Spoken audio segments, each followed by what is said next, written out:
Hello and welcome to another episode of the Distil-Nation.nz podcast. My name is Tom. As always, I'm joined by my good friend Cameroon. Great to be here. It's a lovely country, I hear. And then we've got Mr. Tynum sitting on my left. If we're going with that, I'm somewhere between Thailand and Vietnam, aren't I? You're staying out of I'm that? not Yeah. touching that. Okay. Not touching that. Fair enough. This episode, I thought we'd chat a little bit about maybe just the dream. The whiskey dream. The whiskey dream. As a consumer of the whiskey dream. And it's that idea You mean of... dram, don't you? Yeah. Every time I type or try to type or text dram, which I do a lot, more often than not, it will autocorrect to dream. The whiskey dram. Whiskey dram. Yeah. Same thing. Same thing. The idea of the affordable bottle of whiskey, I sort of token it as the $100 bottle. Yeah. A lot of whiskeys you can get it from overseas are less, but I think more and more, I think kind of the standard is that $100, right? Like it's like sometimes you look at the bottles on the shelf and you think, gosh, it's under $100. That's a really good deal. Oh, it's over $100. Oh, that's a bit much. It's like that, almost that break point, right?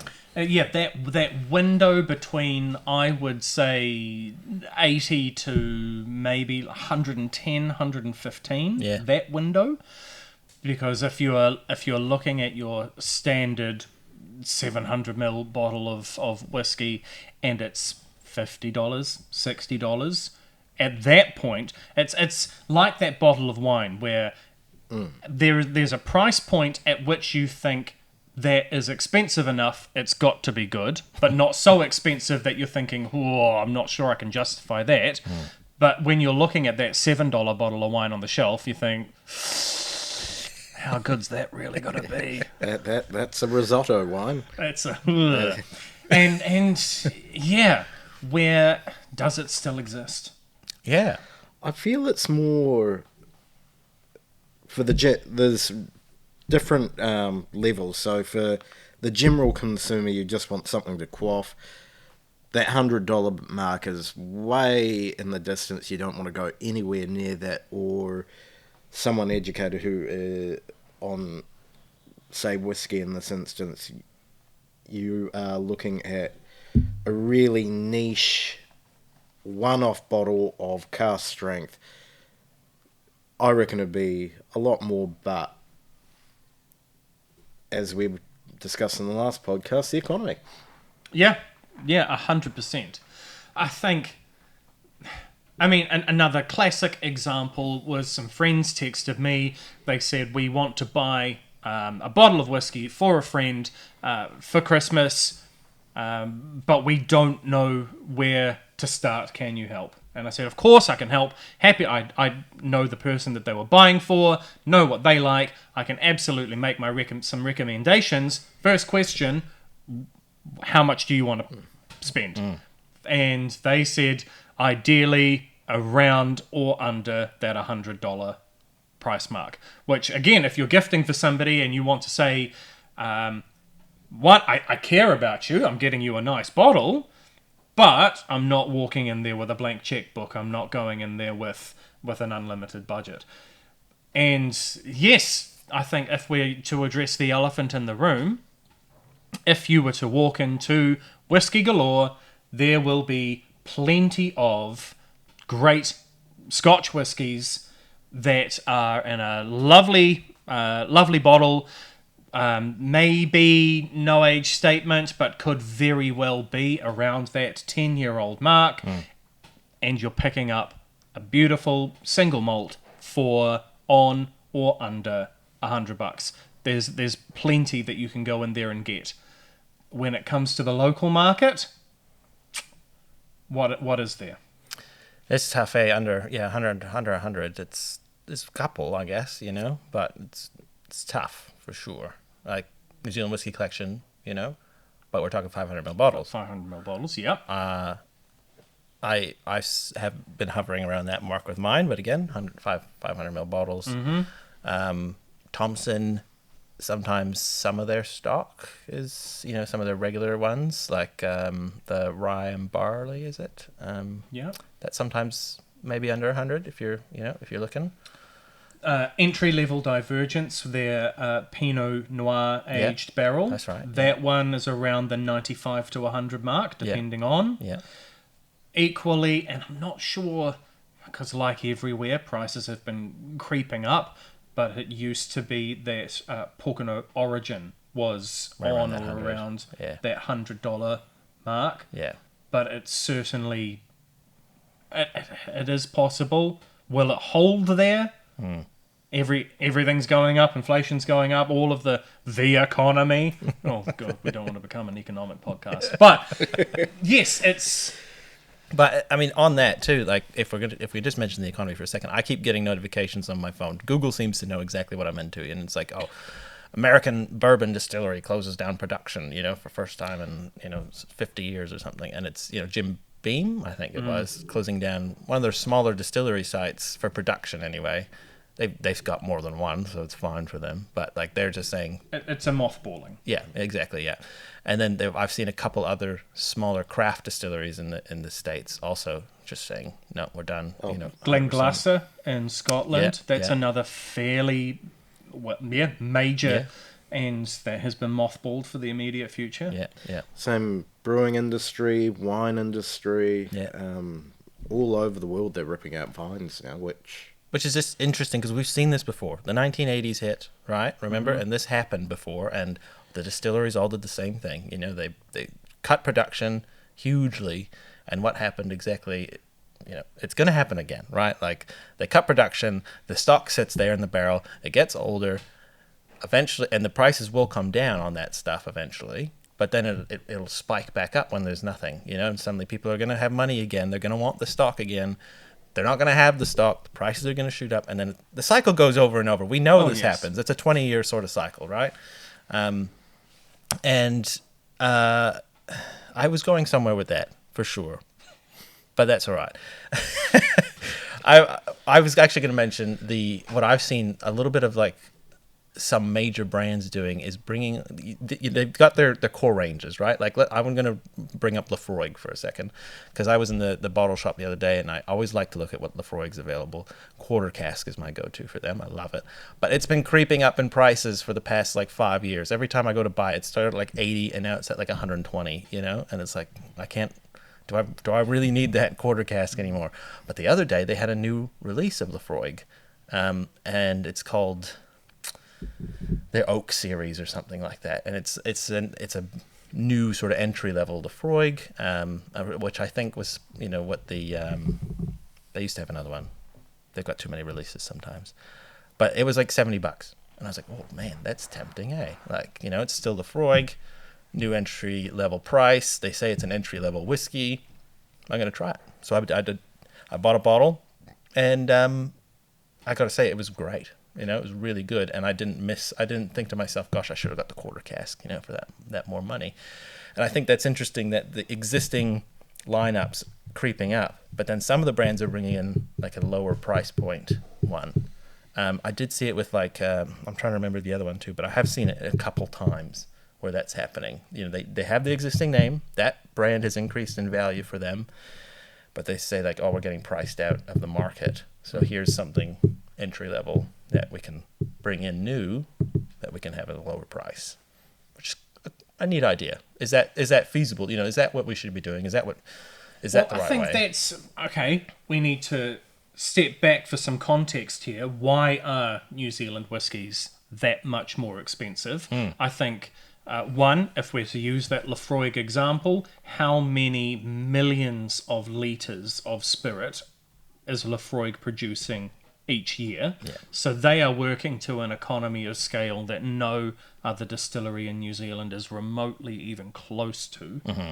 So they can do that because they are just pumping out a whole lot of spirit.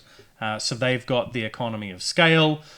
I mean, yeah, if you take another step back, that they're owned by a large parent company that has lots of other brands and not just whiskey. So once again, that's in a scale that very few New Zealand distilleries, whether whiskey or otherwise, that they're not quite propped up by the same deep pockets with lots of other brands and everything else.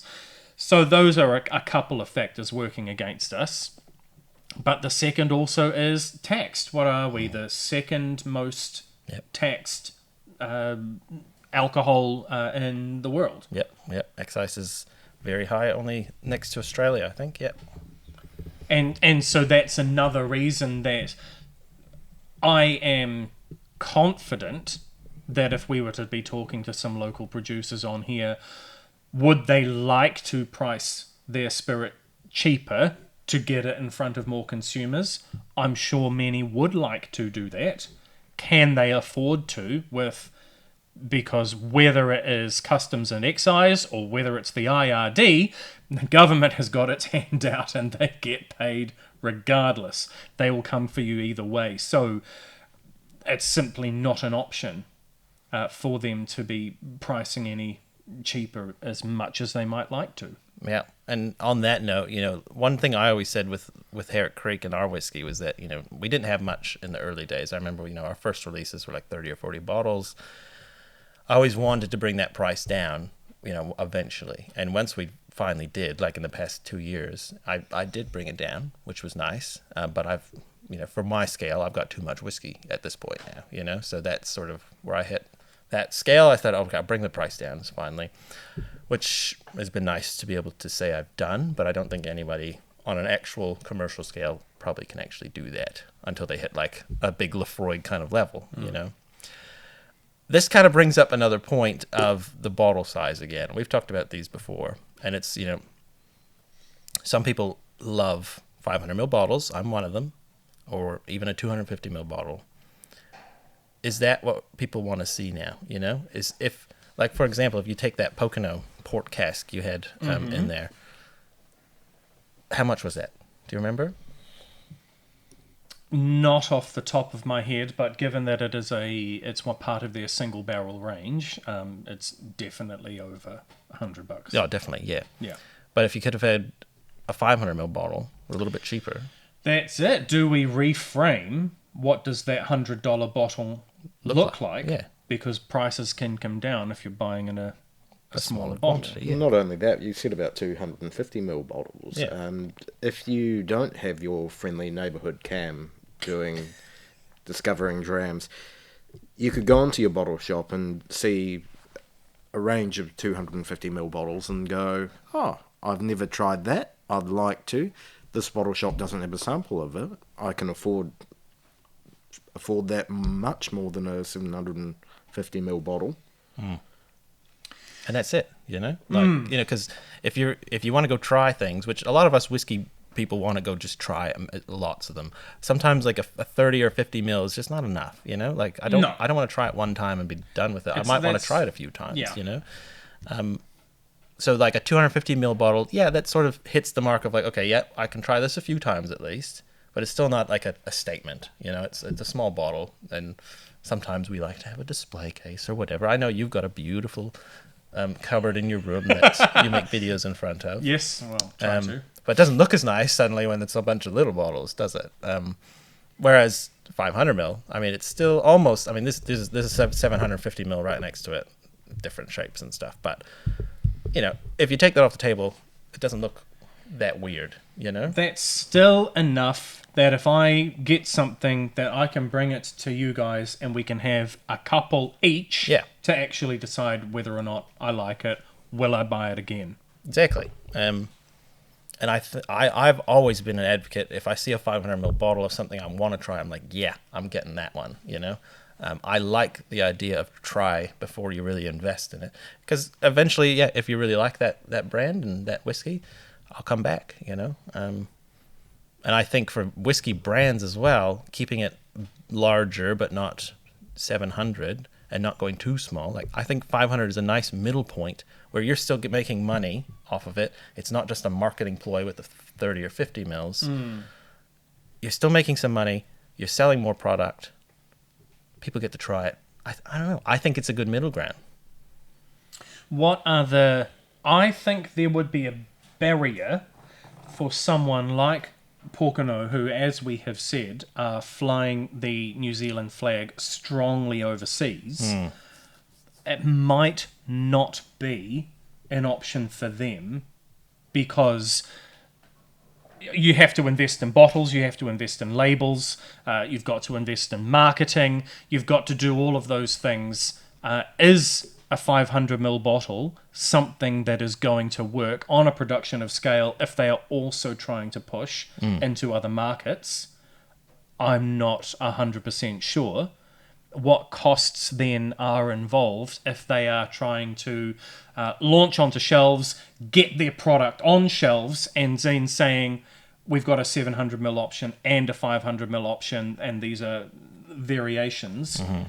As you well know, with the challenges of actually getting your stock onto that shelf, it's a good idea in theory, but what are the drawbacks? What's actually going to stop it from happening? Well, not only that, but with Pōkeno, you've got the beautiful bottle design, you've got the octagonal octahedron. Oh, no, that's Waiheke. Oh, Waiheke, sorry. Yeah. But many of them have that custom, same thing. Both of them have got a custom bottling. Yeah, true. Yeah. So you struggled for years with miniature moonshine jars, mason jars, and just trying to find them. Oh, it is a struggle, absolutely. Like, the only reason I've never moved up to 700ml whiskeys and gins is because I have the bottles, the 500mls. I have the labels for them. To change that is as you say, even for me, it's a challenge, So I can only imagine if you're doing it as a bottling line and stuff, that would be a huge change as well. And I generally keep away from here when you're doing bottling of small bottles because you just get so frustrated. Oh, they're very frustrating to put together usually. But I think from a consumer point of view, which this is a consumer podcast, really. I as a consumer, I love 500mls, and even like Ald, for example, with their new whiskey release, there's a good chance I'll end up with a smaller bottle, and maybe then I'll find one that suits me for a bigger bottle down the road. I'm really glad they've given us options for a smaller bottle, because it's not the most affordable whiskey. It's an expensive bottle. It means you get to try it, and it also means your kids get to eat this week. Yes, exactly. Yeah, always a consideration. Yes. So I think if we got to keep price in mind too, especially that's what everyone's thinking of at the moment. It's where do we take the sacrifice from, and usually we don't want to sacrifice our percentage, that's where our excise comes in. So most people don't want to see 40 or underneath 40 for sure, Well, I think that's another conversation about who are you marketing to, because again, when I think about me, if I'm going in and I'd like to try something new, something that I've not had before, and if I'm looking at something that is 40 versus something that is 46, I'm going to start leaning towards that 46. But I distinctly remember I was preparing for a tasting and my printer broke. And I don't know why I had waited until that day to print my tasting mats for the event. My fault entirely, but I was becoming more and more panicked as I couldn't clear this paper jam and I couldn't get my printer to work, and I texted my next door neighbor and I said, sorry, this is an emergency. Do you have a home printer, because I need to print about 15 pages or whatever it was that I had left before it crapped out. They said, yep, sure, jump on over. Ran next door, and as the pages were printing, she picked it up and saw that there was a lineup and some of that, and she went, oh, 40%. Oh, these guys are in for a great night. And I really had to pause there and go, right, this is somebody who, for them, having a spirit is occasional. For me to tell them that they're actually small pours, but are sipping neat or adding in water. This is a tasting as opposed to like a cocktail or a double or a something, we're not doing that. But she saw 40% and went, hoo-wee, like, oh boy.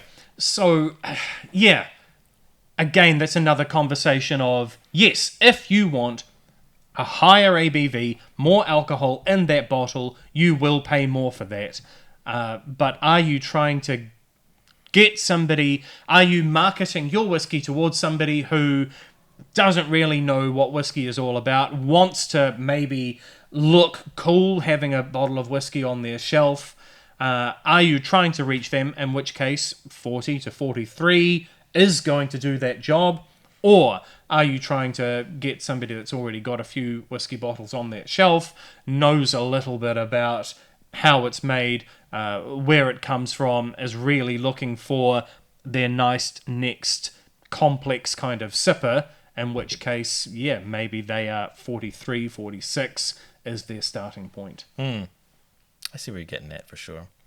On that note of percentage too, I do get a fair few people who see like even the apple pie moonshine we sell for 20%, and they go, "Wow, that's strong." Yes. I don't know what. Yeah, that's a great example with your moonshines. Yeah, like what 20% is not really even a spirit right at this point, you know. But I think it's probably a wine drinker, you know. It's somebody who's used to seeing 8 to 12% on the bottle. So yeah, I mean it's just different people, different. What you drink and whatnot. Yeah, I guess it's context. Like if you see a fortified wine sitting at 16%, you're like, wow, that's strong. You see the apple pie at 20%, you're like, oh, it's a liqueur. Yeah. But then you see the original corn mash moonshine at 100 proof, 50%, and you go, oh, that's strong. And then you look at we've got a cask strength up the back that's 65%, and you're like, oh, that's strong, but in my mind, it's a more finished product than the corn mash. Would that be fair to say? Oh yeah, totally. Yeah. So it's not about the alcohol strength; it's about the product, the product as a whole. But that Midwinter Sessions is a classic example of people who come up, see the apple pie, have a sip of that, and go, that is lovely. Wouldn't go any stronger. They just take a whiff of the 100 proof corn mash and go, whoa! I could run the car on that. And that's great. Meet people, meet the consumer where they are at. But every decision, that's a new label, a new design, a new bottle, a new product that has to be marketed and sold. I don't think it's possible for one distillery to be all things to all consumers. And at some point, you've got to draw a line and say, this is who I am, and this is who my ideal customer is, and this is who I'm trying to reach. I totally see what you mean. It's definitely an issue of production as well. But even if it was like a distillery only, a cellar door only, sometimes these things are good ways to bring customers direct. Because honestly, if you're a consumer, go direct to the distiller. Guys, stop going to the bottle store. No offense to the bottle store owners, but go direct to the distilleries and just cut out the middleman. They would appreciate it. And sometimes you might find that extra little something that they've got that they don't sell in the bottle store, and that could be something like the smaller whiskey bottles or something like that. I don't know where that leaves us, to be fair. Well, and again, I'd like to thank you for bringing it up, Ty, but if you look, I'm not the only person who has a limited finite budget, who has gone to a bottle store and looked at 2 different bottles and thought, I'm going to grab that one, and then bring it home and go, should have got the other one. Maybe I should have gone for the other one. Which is no disrespect to the store or the producer. That's just like, that one is not for you, and that's okay. And if you can, here's the plug, come to a whiskey tasting event. I know I'm not the only person that runs whiskey tastings. I don't have the exclusive rights to that. But going to those events, God, he wishes he did. No, because again, I know who my consumer is, and I don't pretend to be something that I'm not, and I don't tend to go for straight cask strength tastings or the really limited rare or what have you. That's not my corner of the market. That's not what I try and do. But going along to those, and if that means that you then walk away going, I didn't like those, that's great. If you walk away going, I really enjoyed this one, and it is slightly more than what I would normally be comfortable paying, but I know that I really, really love it. That is a way of, and I am super, super conscious about the price of my tastings. I want to keep it at an affordable price point because I know I'm not pouring the high strength, limited edition, super exclusive. I'm not pouring those. I want to keep my events at a point where people can come along and enjoy themselves, have a good night, have some great food, have some great banter. But I want to be coming in at that under $100. I want to be well under that because I know that that's who my customer base is. Yeah. I want to give people a good night, but I absolutely really want to try and keep things affordable while giving people value, making sure that the customer is good, making sure that I'm covering my costs, and making sure that the venue also is getting something out of it. It's a tight rope to be walking, but that's what I'm trying to do. And you do a good job, for sure. It's great.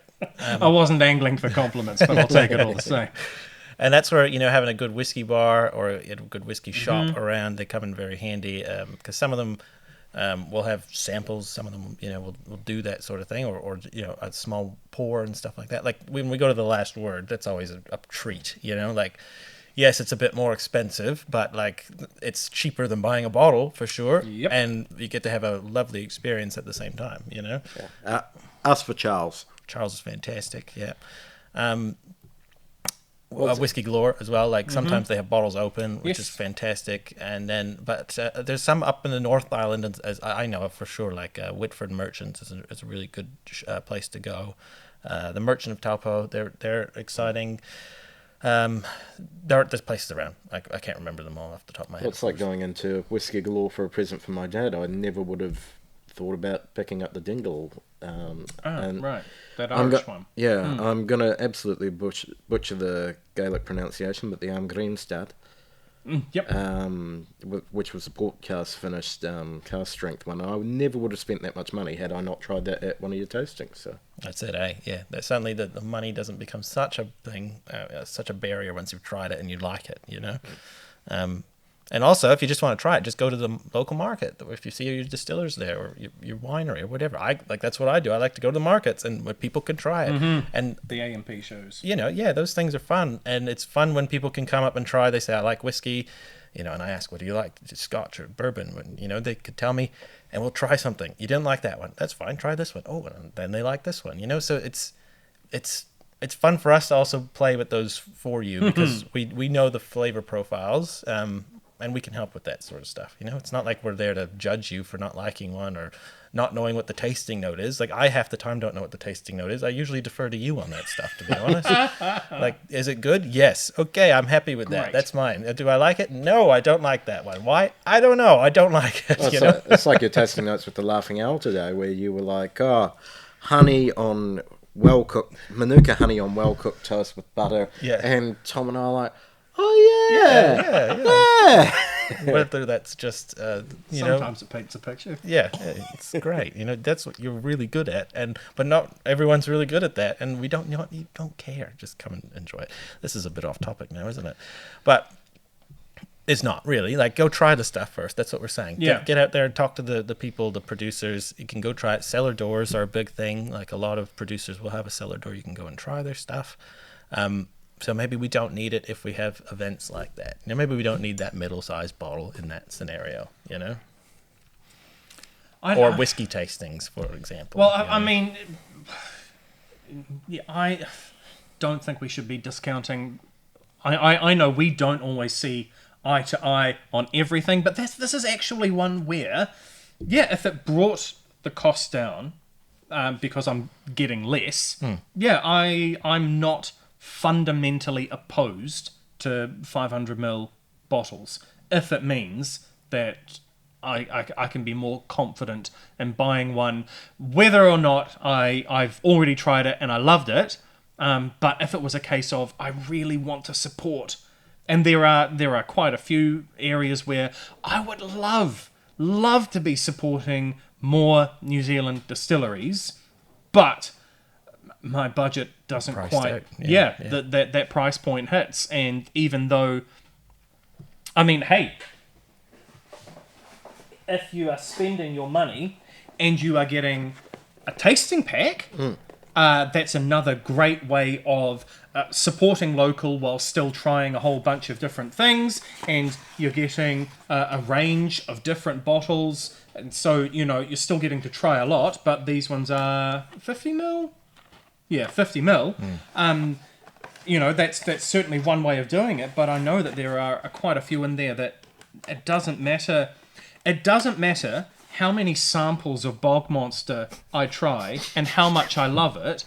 It's still a $400 bottle of whiskey, and that's just not a cost that I can. Yeah, there's a price that's just too high to pay. Yeah, exactly. Yeah. Sorry, kids, we're not eating again this week. Yeah. But Daddy's got his bog monster. Water it down, kids. This is your drink. I think that's all very fair. So I think.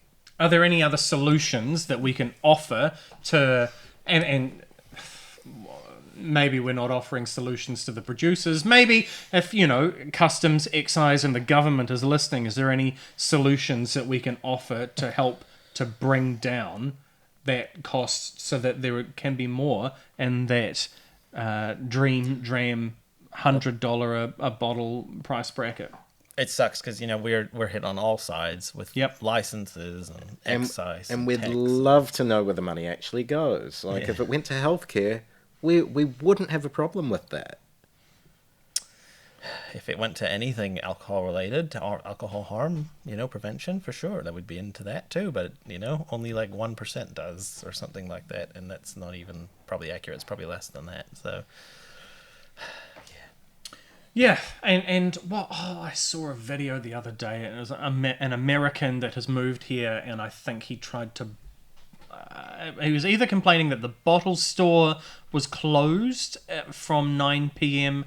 or he'd gone to the supermarket and couldn't get any booze after 9 p.m. Again, we're not talking about that. The person that's looking for a craft bottle of whiskey or gin or is looking for that local producer is not the consumer that's running into a bottle store at 9 o'clock at night. Yeah, not generally. Exactly. So we are talking about different ends of the scale here. Yeah. And same with you're like, if we're just speaking like Jim Beam, for example, you're going in and buying your 1.125 liter, because you like Jim Beam, and I want that. And it's going to go a long way. Yes. In that case, I don't need a 500 ml bottle of Jim Beam, like that's the thing. If that's what you're into and that's what you like, go buy it. And absolutely, they can probably sell a little bit less per liter in that larger format or whatever, So is it a rebate? Is it something, some other kind of incentive, some kind of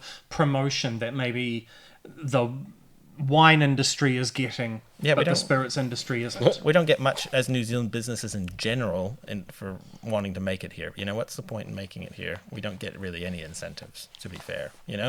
Everything is hard about making anything in New Zealand. You can't get raw materials. Shipping is hard. There's not a huge customer base. The taxes are insane.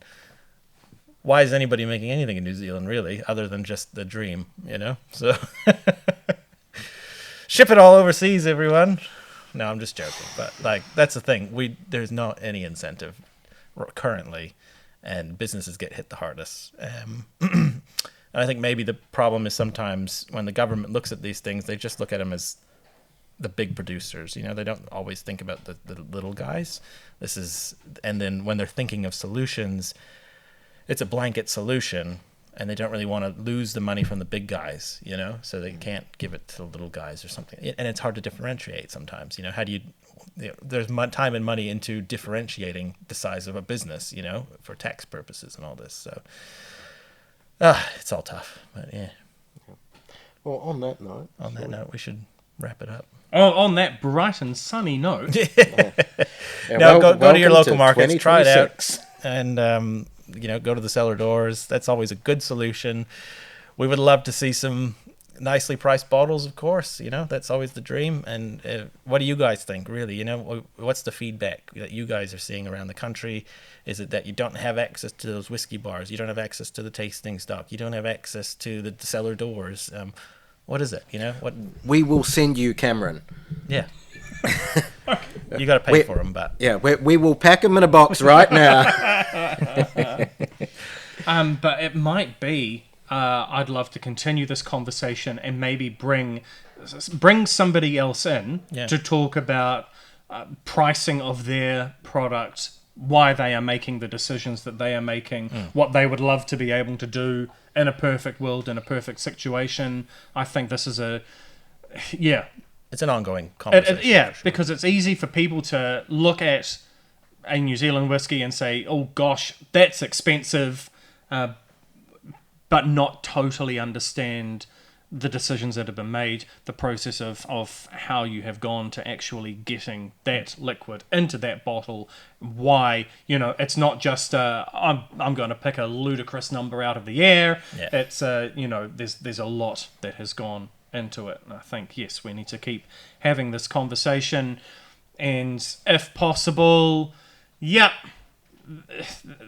is a very good chance that if you are looking at two comparable bottles in terms of age, quality, flavour, what have you, there is a very good chance that that bottle from overseas is going to be cheaper than a local one. But where you can, if possible, supporting that local producer, that's money that stays in our country. It's money that goes to supporting local causes, local employment, local producers. Nothing that I'm saying is new. Yeah. This is stuff that we have banged on about here time and time again, but I'm going to keep saying it because I care, and this is genuinely what I try and do with my own budget, that I'm where I can, I try and walk this talk. Insert motivational, inspirational music. No, here, absolutely. That's very well said. And on that note, we'll wrap it up. So please send us any feedback, any ideas, any comments, what you see around the country, or what you want to see, etc. Your favorite affordably priced bottle. Yeah, distilnation.nz@gmail.com is our email, or you can just reach out to us on socials at distilnation.nz. Thank you very much for listening, and we'll see you on the next one. Cheers. Cheers. Oh, that's terrible.